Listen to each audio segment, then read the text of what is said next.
മജീദ് ക tea stall എന്ന് കണ്ടപ്പോൾ പെൻകുണ്ട ബസ് സ്റ്റാൻഡിൻ്റെ നേരെ ഓപ്പോസിറ്റായിട്ട് കാണുന്ന ഒരു കടയിലേക്ക് ചെന്നതും കാണുന്ന കാഴ്ചകളാണ്. നിഷ്കളങ്കരായിട്ടുള്ള ഒരുപാട് ആളുകൾ ഇവിടെ ഇങ്ങനെ ഇരുന്ന് സംസാരിക്കുന്നുണ്ട്. ആന്ധ്രാപ്രദേശിലെ പെൻകുണ്ട എന്ന് പറയുന്ന പ്രദേശത്താണ് നമ്മളുള്ളത്. ഒരു ഏരിയ അറിയപ്പെടുന്നത് ദർഗ കാര്യങ്ങളൊക്കെ ഉള്ളത് കൊണ്ട് തന്നെ ആ ഒരു സംഭവങ്ങളെ അടിസ്ഥാനമാക്കിയിട്ടാണ് പെൻകുണ്ട എന്ന് പറയുന്ന ഈ പ്രദേശം അറിയപ്പെടുന്നത്. ഇവിടെ പണ്ട് കാലങ്ങളിൽ കോട്ട കാര്യങ്ങളൊക്കെ ഉണ്ടായത് കൊണ്ട് തന്നെ അതുമായി ബന്ധപ്പെട്ട പല കാഴ്ചകളും നാമവിശേഷമായി നമുക്ക് കാണാൻ സാധിക്കുന്നുണ്ട്. റൈഡേഴ്സിൻ്റെ ഒരു പ്രത്യേക ഇൻട്രസ്റ്റിംഗ് ഏരിയ ആണ്.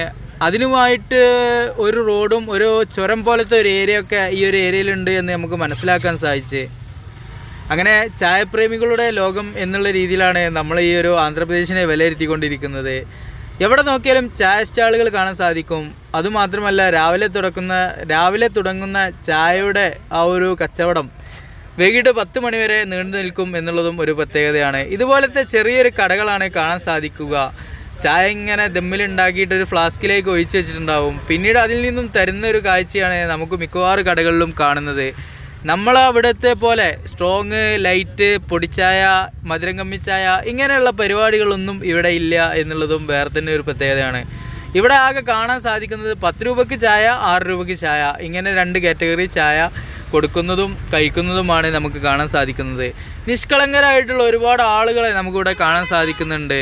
പെൻകുണ്ട ബസ് സ്റ്റാൻഡിൻ്റെ നേരെ ഓപ്പോസിറ്റായിട്ടാണ് ഈ ഒരു മജീദ് ക ടീ സ്റ്റാൾ കാണാൻ സാധിക്കുന്നത്. ഈ കാണുന്ന വ്യക്തിയാണ് മജീദ് ക എന്നാണ് എനിക്ക് മനസ്സിലാക്കാൻ സാധിച്ചത്. നമ്മുടെ നാട്ടിൽ നിന്നൊക്കെ പോയിട്ടുള്ള ആ ഒരു ബസ്സിൻ്റെ ആ ഒരു അലങ്കാരമായിട്ടുള്ള ഒരു കളറൊക്കെ ഇവിടുന്ന് കണ്ടപ്പോൾ വളരെയധികം ഇൻട്രസ്റ്റിംഗ് ആയി എന്നുള്ളതാണ്. അങ്ങനെ ഈ ഒരു സഞ്ചിയിലേക്ക് ആ ഒരു ഒഴിച്ചിട്ടുള്ള ചായ എല്ലാവർക്കും ആ ഒരു ചായയാണ് കൊടുക്കുക.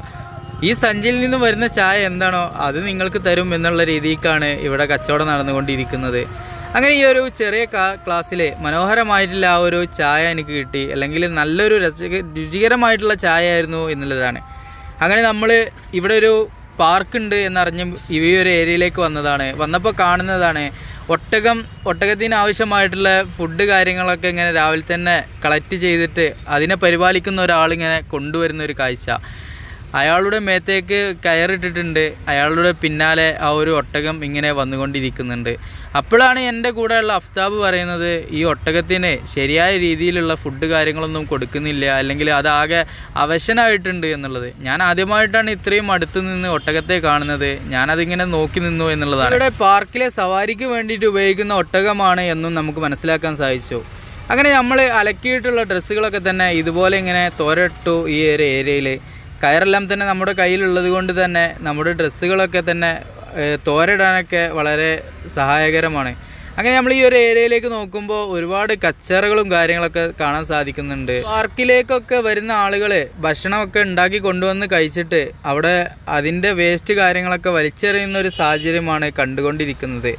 അവരവർ തന്നെ അത് പ്രോസസ്സിങ് ചെയ്യുന്ന രീതിയിലേക്ക് മാറുകയാണ് എങ്കിൽ എത്ര മനോഹരമായിരിക്കും എന്നുള്ളതാണ് ഞാനിങ്ങനെ